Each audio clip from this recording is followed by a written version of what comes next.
തെരഞ്ഞെടുപ്പിനോടനുബന്ധിച്ച് പല തട്ടിക്കൂട്ടിയ സർവേകളും പുറത്തു വരികയാണ്.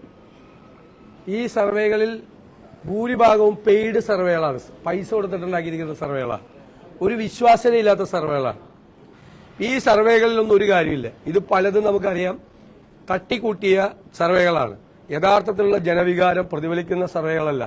ജനവികാരം കൃത്യമാണ്. ഞങ്ങൾ എല്ലാ തെരഞ്ഞെടുപ്പിലും കൃത്യമായി ഞങ്ങൾ പറഞ്ഞിട്ടുണ്ട് എന്ത് സംഭവിക്കാൻ പോകുന്നതെന്ന്. ഈ കഴിഞ്ഞ 5 കൊല്ലത്തിനിടെ ഒരു തെരഞ്ഞെടുപ്പിലും ഞങ്ങൾ പറഞ്ഞത് അങ്ങോട്ടും ഇങ്ങോട്ടും മാറിയിട്ടില്ല. ഈ തെരഞ്ഞെടുപ്പിലും 100-ലധികം സീറ്റുമായി UDF ഐക്യ ജനാധിപത്യ മുന്നണി അധികാരത്തിലേക്ക് തിരിച്ചു വരും, ഒരു സംശയമില്ല. തോൽവി മുന്നിൽ കണ്ടുകൊണ്ടുള്ള ഇവരുടെ ചില പ്രയാസങ്ങളാണ് ഈ കാണിക്കുന്നത്. അതിലൊന്നും UDF-നെ തോൽപ്പിക്കാൻ കഴിയില്ല. UDF ജീവിക്കുന്നത് ജനമനസ്സിലാണ്. നല്ല അംഗീകാരത്തോടുകൂടി UDF തിരിച്ചു വരും. വെൽഫെയർ പാർട്ടി UDF-ന് പിന്തുണ കൊടുത്തു എന്ന് പറഞ്ഞ് ബഹളമുണ്ടാക്കിയ മുഖ്യമന്ത്രി ഇപ്പൊ SDPയുടെ പിന്തുണയെക്കുറിച്ചും PDPയുടെ പിന്തുണയെക്കുറിച്ചും RSSന്റെ പിന്തുണയെക്കുറിച്ചും മൗനമാണ്.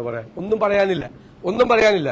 മുഖ്യമന്ത്രി, നിങ്ങൾ ഈ പാർട്ടിക്കാരനാണല്ലോ, പാർട്ടി കോൺഗ്രസിന്റെ തീരുമാനം വായിക്കണം. പാർട്ടി കോൺഗ്രസിൽ പറഞ്ഞിരിക്കുന്നത് SDPI എക്സ്ട്രീം ഔട്ട്ഫിറ്റ് ആണെന്നാണ്, തീവ്രവാദ സംഘടന എന്നാണ് CPM-ന്റെ പാർട്ടി കോൺഗ്രസ് പറഞ്ഞിരിക്കുന്നത്.